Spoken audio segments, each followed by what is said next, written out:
सभी दोस्तों को नमस्कार। स्वागत करता हूं आपका अपने इस चैनल गॉड ऑनलाइन क्लासेस में।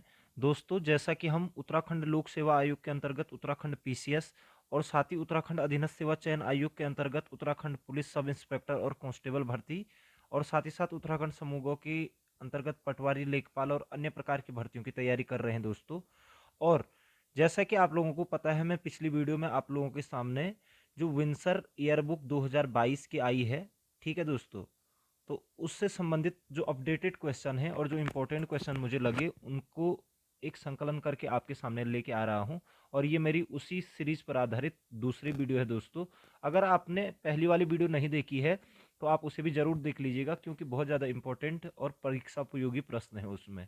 तो दोस्तों, आपसे एक छोटा सा अनुरोध रहेगा कि अगर आपने अभी तक चैनल को सब्सक्राइब नहीं किया है तो जरूर चैनल को सब्सक्राइब कीजिएगा और शेयर भी कीजिएगा अपने दोस्तों के साथ जिन्हें इन चीज़ों की ज़रूरत है दोस्तों।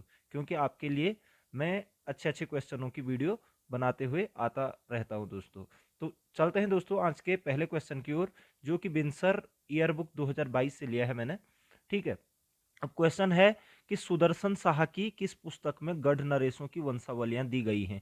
ठीक है। तो सुदर्शन साहा की किस पुस्तक में गढ़ नरेशों की वंशावलियां दी गई हैं, तो वो दी गई है दोस्तों ऑप्शन नंबर ए, सभासार में। तो सभासार किसकी पुस्तक है, तो सुदर्शन साहा की पुस्तक है और इसमें गढ़ नरेशों की वंशावलियां दी गई हैं दोस्तों। ठीक है। यद्यपि सुदर्शन दर्शन, सुदर्शनोदय काव्य और गोरखवाणी भी सुदर्शन साहा की ही कीर्तियां हैं, लेकिन सभासार में उन्होंने गढ़ नरेशों की वंशावलियों का वर्णन किया है दोस्तों। नेक्स्ट क्वेश्चन पे चलते हैं दोस्तों। पाली साहित्य में उत्तराखंड के लिए किस शब्द का प्रयोग मिलता है। तो पाली जो साहित्य है दोस्तों, उसमें उत्तराखंड के लिए जो शब्द मिलता है वो मिलता है आपका हिमवंत। ऑप्शन नंबर बी, हिमवंत शब्द का प्रयोग किया गया है मैक्सिमम, आप ये कह सकते हैं बौद्ध ग्रंथों में। ठीक है ना, बौद्ध ग्रंथों में हिमवंत शब्द का प्रयोग किया गया है। और अगर इसको थोड़ा सा चेंज करके दे दे वो कि पाली साहित्य में उत्तराखंड के लिए किस शब्द का प्रयोग मिलता है, तो आप कहेंगे हिमवंत शब्द का प्रयोग किया गया है उत्तराखंड के लिए। नेक्स्ट क्वेश्चन पे चलते हैं दोस्तों। उत्तराखंड में निवासरत प्राचीनतम जनजाति कौन सी है दोस्तों। ये क्वेश्चन में बहुत बार पूछा जाता है और इंपॉर्टेंट क्वेश्चन है दोस्तों ये। ठीक है। सबसे प्राचीनतम जनजाति उत्तराखंड की जो मानी जाती है दोस्तों, वो मानी जाती है आपका ऑप्शन नंबर बी, कोल जाति दोस्तों। याद रखेंगे, कोल जाति जो है उत्तराखंड की सबसे प्राचीनतम जनजाति मानी जाती है, कोल। ठीक है दोस्तों। नेक्स्ट क्वेश्चन पे चलते हैं। जॉर्ज गियर्सन के अनुसार उत्तराखंड की प्राचीनतम जनजाति कौन सी है। देखिए, उत्तराखंड की सबसे प्राचीनतम जनजाति कौन सी मानी जाती है, कोल मानी जाती है। लेकिन जॉर्ज गियर्सन की अगर बात की जाए तो वो कोल को नहीं मानते हैं, जॉर्ज गियर्सन मानते हैं किरात जनजाति को दोस्तों। याद रखेंगे यहाँ पर कि जॉर्ज गियर्सन के द्वारा उत्तराखंड की सबसे प्राचीनतम जनजाति है वो किरात है। और यद्यपि अगर जॉर्ज गियर्सन का नाम नहीं आता है कि ये कहा जाता है कि उत्तराखंड की प्राचीनतम जनजाति कौन सी है, तो आप कहेंगे कोल है दोस्तों। ठीक है। तो जॉर्ज गियर्सन किरात को मानते हैं। नेक्स्ट क्वेश्चन पे चलते हैं। हिमालय परिचय पुस्तक जिसमें किरात जाति का उल्लेख मिलता है, किसने लिखी है। तो बहुत इंपॉर्टेंट पुस्तक थी ये, इसमें किरात जनजाति का उल्लेख मिलता है, हिमालय परिचय दोस्तों। ठीक है। कई बार पूछा भी गया है कि हिमालय परिचय पुस्तक किसने लिखी है, तो ये लिखी है दोस्तों option number C, Rahul Sankrityayan ने। बहुत इंपॉर्टेंट क्वेश्चन है ये भी, कई परीक्षाओं में पूछा गया है। तो हिमालय परिचय पुस्तक किसने लिखी है, राहुल सांकृत्यायन ने। नेक्स्ट क्वेश्चन पे चलते हैं। महाभारत के कीर्तार्जुनियम प्रसंग में किरातों के आराध्य देव कौन बताए गए हैं। तो महाभारत में एक प्रसंग है जिसका नाम है कीर्तार्जुनियम प्रसंग, और उसमें किरात जो जनजाति थी उनके जो आराध्य देव बताए गए हैं वो बताए गए हैं दोस्तों कार्तिकेय। नाम से ही पता लग रहा है, कीर्तार्जुनियम से कार्तिकेय आप लगा सकते हैं माइंड सेटअप में। नेक्स्ट क्वेश्चन पे चलते हैं। उत्तराखंड की किस जनजाति को आर्यों का वंशज माना जाता है दोस्तों। तो ये क्वेश्चन भी बहुत बार पूछा जाता है कि उत्तराखंड की किस जनजाति को आर्यों का वंशज माना जाता है। तो ये माना जाता है, आर्यों का जो वंशज माना जाता है वो माना जाता है ऑप्शन नंबर ए, खस जाति को दोस्तों। याद रखेंगे, उत्तराखंड की जो खस जाति है वो आर्यों की वंशज मानी जाती है। नेक्स्ट क्वेश्चन पे चलते हैं। उत्तराखंड की किस जनजाति में जेठों प्रथा तथा टेकवा प्रथा प्रचलित थी। तो जेठो प्रथा और टेकवा प्रथा जो प्रचलित थी दोस्तों, ये भी आपकी खस जाति में प्रचलित थी दोस्तों। खस, जिन्हें कि उत्तराखंड में 52 जो गढ़ थे उनमें ये खस जनजाति थी। तो जेठो प्रथा और टेकवा प्रथा खस जनजाति से संबंधित थी दोस्तों। ठीक है। नेक्स्ट क्वेश्चन पे चलते हैं। जाड़ भूटिया का मूल निवासी स्थान किसे कहा जाता है? तो जाड़ जो भूटिया जो जाड़ जो जनजाति पाई जाती है, भूटियाओं की एक का प्रकार है जो जाड़ जनजाति है, जो कि भूटियाओं का एक प्रकार है। इनका जो मूल स्थान है उत्तरकाशी में, इन्हें जाड़, रोम्बा इस तरीके से नाम से जाना जाता है। तो ये क्वेश्चन पूछ रहा है कि जाड़ भूटिया का मूल निवासी स्थान किसे कहा जाता है? तो यहाँ पर ऑप्शन आ रहा है दोस्तों, ऑप्शन ए जनकताल दोस्तों।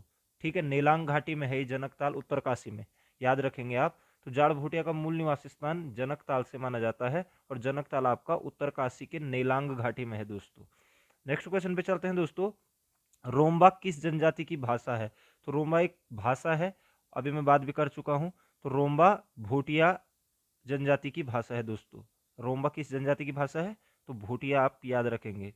नेक्स्ट क्वेश्चन पे चलते हैं। लोसर उत्सव बसंत पंचमी को कौन सी जनजाति मनाती है? ठीक है, लोसर उत्सव दोस्तों वैसे यद्यपि हमारे पूरे देश की अगर मैं बात करूं तो अरुणाचल प्रदेश में भी मनाया जाता है। ठीक है, वहां पर एक जनजाति है अरुणाचल प्रदेश की जो लोसर उत्सव मनाती है। और अगर उत्तराखंड की बात करें हम, तो लोसर उत्सव बसंत पंचमी के दिन जो मनाई जाती है दोस्तों, वो मनाई जाती है आपकी भूटिया जनजाति के द्वारा, याद रखेंगे आप। ठीक है, तो लोसर उत्सव बसंत पंचमी के दिन उत्तराखंड में भूटिया जनजाति मनाती है दोस्तों। नेक्स्ट क्वेश्चन पे चलते हैं। गमैया पद्धति किससे संबंधित है? तो गमैया पद्धति मतलब जा करके। ठीक है, तो गमैया पद्धति एक प्रकार का व्यापार है दोस्तों। गमैया पद्धति एक प्रकार का व्यापार है जो कि मुख्य रूप से भूटिया जनजाति के लोगों में पाया जाता था। ठीक है, एक प्रकार का ये कह सकते हैं कि वस्तु विनिमय टाइप का व्यापार है ये। ठीक है, नेक्स्ट क्वेश्चन पे चलते हैं। केदार छाया रेना रात किस जनजाति का प्रसिद्ध लोकगीत है?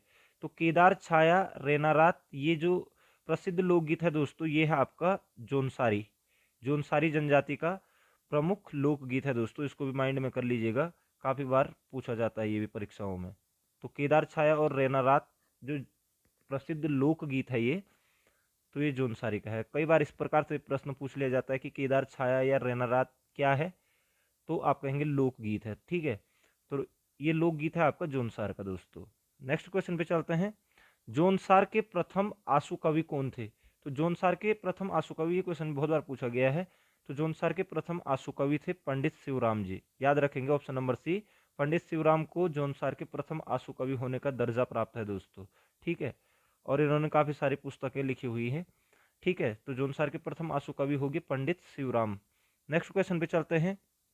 होंगण, डिल्या तथा गोटरे त्योहार कौन सी जनजाति मनाती है? ये क्वेश्चन मैं पहले भी डिस्कस कर चुका हूँ आप लोगों के सामने, जब मैंने उत्तराखंड की जनजातियों पर प्रश्न बनाए थे। तो होंगण, डिल्या और गोटरे त्योहार जो मनाए जाते हैं दोस्तों, वो मनाए जाते हैं बोक्सा जनजाति के द्वारा। ऑप्शन नंबर सी याद रखिएगा। होंगण, डिल्या और गोटरे त्योहार मनाए जाते हैं बोक्सा जनजाति के द्वारा। Option number C. Next question पे चलते हैं दोस्तों। अदृश्य विनिमय किस जनजाति से संबंधित है? बहुत ज्यादा इंपॉर्टेंट है क्वेश्चन है दोस्तों ये, अदृश्य विनिमय दोस्तों। ठीक है, सबसे पहले तो ये समझ लेते हैं कि अदृश्य विनिमय क्या होता है।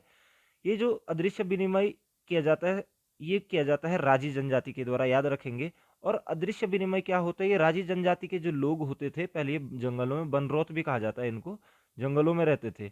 और ये क्या करते थे कि लकड़ी के गट्ठे ला करके लोगों के घरों के बाहर रख देते थे रात को। ठीक है, और इनको जो चीज़ चाहिए होता था, जैसे बाई चांस रोटी चाहिए तो रोटी का एक टुकड़ा उनके घर के बाहर रख देते थे, या फिर कपड़े चाहिए होंगे तो कपड़े का टुकड़ा फाड़ कर उनके कमरे के बाहर रख देते थे। और अगली रात को वो लोग वही चीज उनको बाहर रख देते थे, उनको लकड़ी के बदले, जो लकड़ी वगैरह वगैरह जंगल से बांस इस प्रकार की चीजें लाते थे, जो ये राजी जनजाति के लोग थे। और लोग उनको वो चीज जिस चीज का टुकड़ा उन्होंने उनके घर के बाहर रखा होता था, वो चीज दे दिया करते थे। तो इसी को अदृश्य विनिमय कहा जाता है दोस्तों। और ये अदृश्य विनिमय राजी जनजाति में पाया जाता है। वर्तमान में धीरे धीरे राजी जनजाति बिल्कुल, क्योंकि वनों का अभाव होने के कारण अब ये गांवों में रहने लग गए हैं और मजदूरी कर रहे हैं, और इनकी संख्या दिन प्रतिदिन कम होती जा रही है। तो अदृश्य विनिमय राजी जनजाति से संबंधित है दोस्तों, ये चीज हम क्लियर याद रखेंगे। नेक्स्ट क्वेश्चन पे चलते हैं। वीर केसरी चंद्र किसकी पुस्तक है? दोस्तों अभी थोड़ी देर पहले क्वेश्चन आया था कि जोनसार के पहले आशु कवि कौन थे। तो जोनसार के जो पहले आशु कवि थे वो थे पंडित शिवराम जी। और वीर केसरी चंद्र पुस्तक भी उन्होंने ही लिखी है, पंडित शिवराम जी ने, याद रखेंगे। वीर केसरी चंद्र किसने लिखी है? पंडित शिवराम की ही पुस्तक है दोस्तों। नेक्स्ट क्वेश्चन पे चलते हैं। छुरमल देवता किस जनजाति के पूज्य देवता हैं? तो छुरमल देवता आपके राजी जनजाति के पूज्य देवता हैं दोस्तों, याद रखेंगे। छुरमल देवता राजी जनजाति से संबंधित हैं। नेक्स्ट क्वेश्चन पे चलते हैं। कुनिंद वंश से संबंधित सबसे महत्वपूर्ण प्रमाण क्या है? तो कुनिंद वंश का जो महत्वपूर्ण प्रमाण मिलता है दोस्तों, वो मिलता है हमें उनकी मुद्राएं। मुद्राओं से ही पता लग पाता है कि यहाँ पर कुनिंद वंश का भी शासन रहा है। तो ऑप्शन नंबर 20 का आंसर हो जाएगा कि कुनिंद वंश से सबसे महत्वपूर्ण प्रमाण उनकी मुद्राओं का प्राप्त होना ही है। नेक्स्ट क्वेश्चन पे चलते हैं। अमोघ भूति की चांदी की मुद्राओं का भार कितना था? तो जो अमोघ भूति था दोस्तों, ये भी कुनिंद वंश से संबंधित था, ठीक है। और इसकी जो चांदी की मुद्राएं मिली थी, उसका भार कितना था? तो उसका जो भार था, उसकी अमोघ भूति जो कि कुनिंद वंश का शासक था, उसकी मुद्राओं का जो भार था दोस्तों, वो था 31 से 38 ग्रेन। एक बार पीसीएस के पेपर में पूछा जा चुका है 2012 के आसपास में। 31 से 38 ग्रेन के थे उसकी चांदी की मुद्राएं अमोघ भूति की। और अमोघ भूति किस वंश से संबंधित था? प्रतापी राजा था, कुनिंद वंश से संबंधित था दोस्तों। नेक्स्ट क्वेश्चन पे चलते हैं। अमोघ भूति की मुद्राओं में किस लिपि का प्रयोग मिलता है? तो अमोघ भूति की जो मुद्राएं मिली हैं दोस्तों, उसमें विशेषकर से आपका ब्राह्मी और खरोष्टी लिपियों का प्रयोग मिलता है। ब्राह्मी और खरोष्टी लिपि, ऑप्शन नंबर सी। तो अमोघ भूति की मुद्राओं में ब्राह्मी और खरोष्टी लिपियों का प्रयोग मिलता है दोस्तों, ठीक है। नेक्स्ट क्वेश्चन पे चलते हैं। राजा मगभतस तथा शिवपालित का उल्लेख कुनिंद वंश की किन मुद्राओं में हुआ है?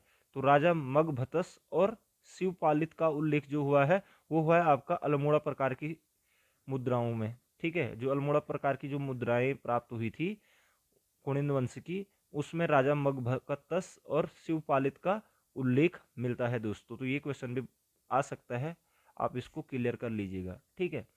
नेक्स्ट क्वेश्चन पे चलते हैं। कुनिंद मुद्राएं किस धर्म की ओर संकेत करती हैं? तो जो कुनिंद मुद्राएं थी, वो विशेषकर शैव, बौद्ध और जैन धर्म, शैव, बौद्ध और जैन धर्म, तीनों धर्मों की ओर क्या करती थी? धर्मों की ओर संकेत करती थी। यानी कि जो कुनिंद लोग थे, उनमें से कुछ लोग शैव धर्म को मानते थे, कुछ बौद्ध को और कुछ जैन धर्म को भी मानते होंगे। ये प्रमाण उनकी मुद्राओं से मिलता है, कुनिंद मुद्राओं से दोस्तों। नेक्स्ट क्वेश्चन पे चलते हैं। किस कुनिंद राजा द्वारा महाराज की उपाधि धारण की गई थी? तो ये मैं आपको बता ही चुका हूँ। तो कुनिंद राजा एक महान, जो सबसे महान राजा था, वो अमोघ भूति था, और उसी के द्वारा ही महाराज की उपाधि धारण की गई थी। तो किस कुनिंद राजा द्वारा महाराज की उपाधि धारण की गई? आप कहेंगे अमोघ भूति के द्वारा दोस्तों। नेक्स्ट क्वेश्चन पे आते हैं। बड़ादित्य सूर्य मंदिर कहाँ स्थित है? तो बड़ादित्य जो सूर्य मंदिर है दोस्तों, वो उत्तराखंड में है, आपका कटारमल अल्मोड़ा में, याद रखेंगे। कटारमल का जो सूर्य मंदिर है, उसे बड़ादित्य सूर्य मंदिर भी कहा जाता है, ठीक है। तो बड़ादित्य सूर्य मंदिर आपका कटारमल अल्मोड़ा में स्थित है दोस्तों। तो आशा करता हूं दोस्तों आपको वीडियो पसंद आया होगा। इसी प्रकार से नेक्स्ट 25 क्वेश्चन में कल की वीडियो में आप लोगों के सामने लेके आऊँगा। अगर आपने चैनल को अभी तक सब्सक्राइब नहीं किया है दोस्तों, तो चैनल को जरूर सब्सक्राइब कर लीजिएगा और अपने दोस्तों के साथ शेयर कीजिए।